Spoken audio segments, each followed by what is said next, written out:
नाम है बौद्ध धर्म। कहानी शुरू होती है एक जन्म से, एक भविष्यवाणी से और उन 4 दृश्यों से जिन्होंने एक सुरक्षित राजकुमार को बेचैन कर दिया और कह सकते हैं कि इतिहास की धारा बदल दी। तो बौद्ध धर्म के संस्थापक गौतम बुद्ध, जिन्हें लाइट ऑफ एशिया भी कहा जाता है, उनका जन्म हुआ था 563 ईसा पूर्व में लुम्बिनी में।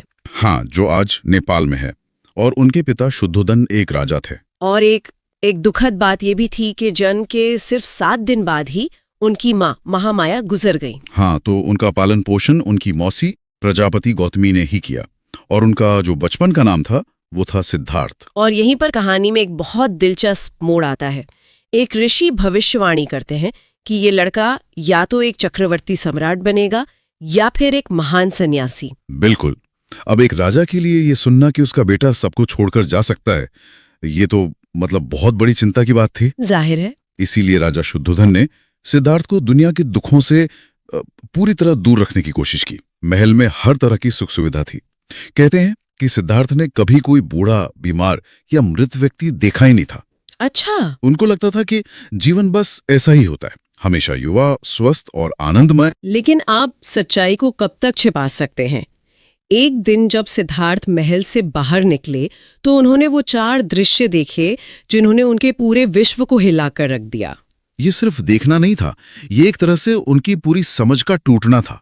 पहला दृश्य था एक बूढ़े व्यक्ति का, फिर एक बीमार व्यक्ति और फिर एक शव। पहली बार उन्हें एहसास हुआ कि बुढ़ापा, बीमारी और मौत ये जीवन की सच्चाइयां हैं, इनसे कोई नहीं बच सकता। और उस समय की जो प्रचलित धारणा थी वो ये थी कि आपका कर्म ही आपकी हकीकत तय करता है। लेकिन यहाँ सिद्धार्थ देख रहे थे कि दुख तो सार्वभौमिक है। बिल्कुल, ये हर किसी के लिए है, चाहे वो राजा हो या रंक। ये उस समय के लिए मतलब एक बहुत ही क्रांतिकारी विचार रहा होगा। हाँ, बिल्कुल। इसने सवाल को अच्छे कर्म कैसे करें ताकि अगले जन्म में दुख ना मिले से बदलकर ये कर दिया कि इसी जीवन में जो दुख मौजूद है उससे कैसे निपटा जाए। अच्छा। और यहीं पर एक तरह से बौद्ध धर्म की नींव रखी गई।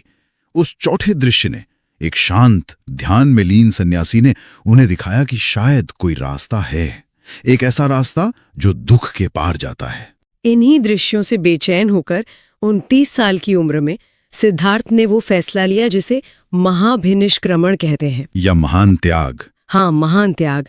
उन्होंने अपनी पत्नी यशोधरा, अपने बेटे राहुल और अपना राजपाट सब कुछ पीछे छोड़ दिया, सिर्फ सत्य की खोज के लिए। उन्होंने पहले आलार कलाम जैसे गुरुओं से सांख्य दर्शन सीखा, लेकिन उन्हें अपने सवालों का जवाब नहीं मिला। वो संतुष्ट नहीं थे।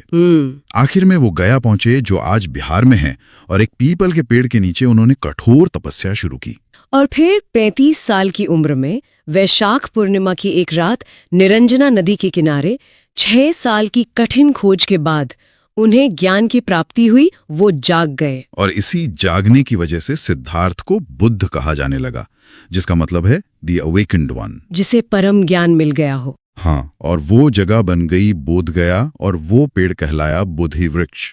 ज्ञान मिलने के बाद बुद्ध चुप नहीं बैठे। वो सारनाथ गए और अपना पहला उपदेश दिया। इसे बौद्ध ग्रंथों में धर्म चक्र प्रवर्तन कहा गया है। ये नाम मुझे बहुत दिलचस्प लगता है, धर्म के चक्र को गति देना। ये एक बहुत शक्तिशाली रूपक है। सोचिए, जैसे एक बहुत बड़ा पहिया है जिसे धक्का देकर चला दिया गया हो।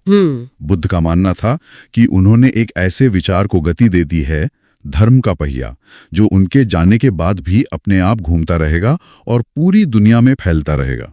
और उन्होंने ये काम आम लोगों की भाषा में किया, पाली में। हाँ, पाली में, संस्कृत में नहीं, ताकि संदेश सीधा लोगों तक पहुंचे। तो उनका संदेश था क्या?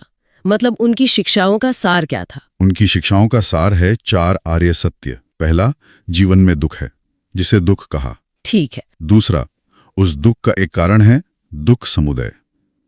तीसरा, उस दुख को खत्म किया जा सकता है, यानी दुख निरोध। और चौथा, कि उसे खत्म करने का एक रास्ता है। बिल्कुल, दुख निरोध गामिनी प्रतिपदा। ठीक है, तो पहले 3 सत्य तो समस्या का निदान करते हैं। दुख है और उसका कारण है हमारी इच्छा या तृष्णा। लेकिन चौथा सत्य कहता है कि इसका इलाज भी है। तो वो इलाज क्या है, वो रास्ता क्या है? ये सबसे जरूरी हिस्सा है ना? बिल्कुल, और यही वो हिस्सा है जिसे अक्सर लोग भूल जाते हैं। वो रास्ता है अष्टांगिक मार्ग, द एट फोल्ड पाथ। ये कोई 10 कमांडमेंट्स नहीं है, बल्कि ये एक प्रैक्टिकल गाइड है, एक टूल किट है। इसमें 3 मुख्य हिस्से हैं। प्रज्ञा मतलब सही समझ और सही इरादा। शील यानी सही वाणी, सही कर्म, सही आजीविका। और समाधि यानी सही प्रयास, सही सजगता और सही ध्यान। ये सिर्फ मानने की नहीं, बल्कि जीवन में उतारने की चीजें हैं। यानी ये सिर्फ दर्शन नहीं है, एक पूरा जीवन जीने का तरीका है। और इसी के साथ त्रिरत्न की भी अवधारणा है, बुद्ध, धम्म और संघ। हाँ, बुद्धम शरणम गच्छामि वाला मंत्र तो हम सबने सुना है। बिल्कुल। बुद्ध यानी गुरु, धम्म यानी उनकी शिक्षा, और संघ मतलब उन शिक्षाओं पर चलने वालों का समुदाय।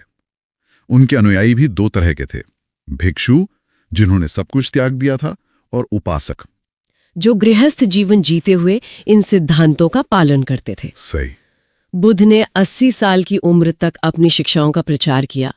483 ईसा पूर्व में कुशीनगर में उनका निधन हुआ, जिसे महापरिनिर्वाण कहा गया। अब यहाँ किसी भी नए आंदोलन या धर्म के लिए एक संकट का क्षण आता है। संस्थापक अब नहीं रहे। सही कहा। अब कौन बताएगा कि उनकी शिक्षाओं का सही मतलब क्या था? जब गुरु नहीं होते तो व्याख्याओं पर मतभेद होना स्वाभाविक है। तो इसी चीज को रोकने के लिए, हाँ, इसी को रोकने और बुद्ध की मूल शिक्षाओं को संरक्षित करने के लिए बौद्ध संगीति यानी बुद्धिस्ट काउंसिल्स का आयोजन किया गया। तो पहली संगीति तो उनके निधन के तुरंत बाद राजगीर में हुई, फिर दूसरी वैशाली में और तीसरी पाटलिपुत्र में सम्राट अशोक के समय में। हाँ, जो बौद्ध धर्म के प्रचार में एक बहुत बड़ा मोड़ था। और चौथी संगीति कश्मीर के कुंडलवन में राजा कनिष्क के समय में हुई। ये चौथी संगीति बहुत ही महत्वपूर्ण साबित हुई, क्योंकि यहीं पर बौद्ध धर्म में एक बड़ा विभाजन हुआ। धर्म 2 मुख्य शाखाओं में बंट गया, हीनयान और महायान। ये विभाजन बहुत दिलचस्प है। क्या ये सिर्फ कोई संगठनात्मक झगड़ा था या इसके पीछे कोई गहरा दार्शनिक मतभेद था? नहीं, एक बहुत गहरा दार्शनिक मतभेद था। सवाल ये था कि ज्ञान प्राप्ति का असली मकसद क्या है? क्या ये एक व्यक्तिगत अकेली यात्रा है या एक सामूहिक जिम्मेदारी? हीनयान, जिसे अब थेरवाद कहना ज्यादा सही है, वो मूल शिक्षाओं पर टिका रहा। उनका आदर्श है अरहत बनना, यानी ऐसा व्यक्ति जो खुद के प्रयासों से निर्वाण प्राप्त कर ले। मतलब आपके मोक्ष की जिम्मेदारी आपकी अपनी है। बिल्कुल। और महायान का तर्क था कि ये रास्ता थोड़ा संकीर्ण और कह सकते हैं स्वार्थी है। उन्होंने बोधिसत्व का आदर्श सामने रखा। अच्छा। बोधिसत्व वो है जो ज्ञान प्राप्त करने के बावजूद अपना निर्वाण टाल देता है, ताकि वो दूसरों को दुख से बाहर निकालने में मदद कर सके। ये सबका कल्याण वाली भावना थी।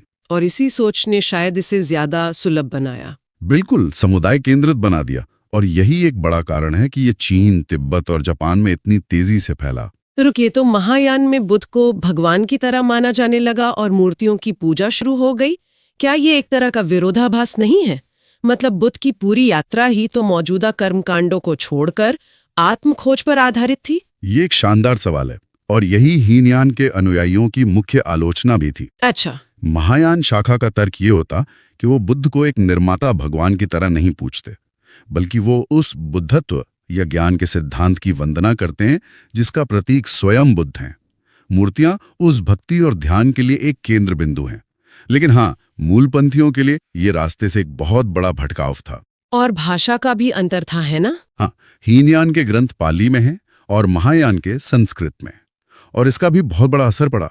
पाली आम लोगों की भाषा थी, जबकि संस्कृत अभिजात वर्ग और विद्वानों की। तो संस्कृत को अपनाने से महायान दर्शन को उस समय के बड़े बड़े भारतीय दार्शनिकों के साथ बहस करने और खुद को स्थापित करने में मदद मिली होगी। बिल्कुल सही। इन सभी शिक्षाओं और बहसों को समझने के लिए बौद्ध साहित्य को जानना भी जरूरी है। सबसे प्रमुख ग्रंथ है त्रिपिटक। त्रिपिटक का शाब्दिक अर्थ है 3 पिटारियां। ये ज्ञान के 3 खजाने हैं जो पाली भाषा में है। अच्छा। पहला है विनय पिटक, जिसमें संघ और भिक्षुओं के लिए नियम कानून है। दूसरा है सुत्त पिटक, जो सबसे बड़ा है और इसमें बुद्ध के उपदेश और संवाद हैं। और तीसरा है अभिधम्म पिटक, जिसमें बौद्ध दर्शन की बहुत गहरी साइकोलॉजिकल व्याख्या है। और जातक कथाएं भी हैं, जिनमें बुद्ध के पिछले जन्मों की कहानियां हैं। ये नैतिक शिक्षा देने का एक बहुत ही सरल और प्रभावी तरीका थी। हाँ, और अश्वघोष की बुद्ध चरित्र, जिसे बौद्धों का रामायण भी कहा जाता है, वो बुद्ध के जीवन पर एक महाकाव्य है। ये सभी ग्रंथ हमें सिर्फ धर्म के बारे में नहीं, बल्कि उस समय के समाज, संस्कृति और लोगों की सोच के बारे में भी बहुत कुछ बता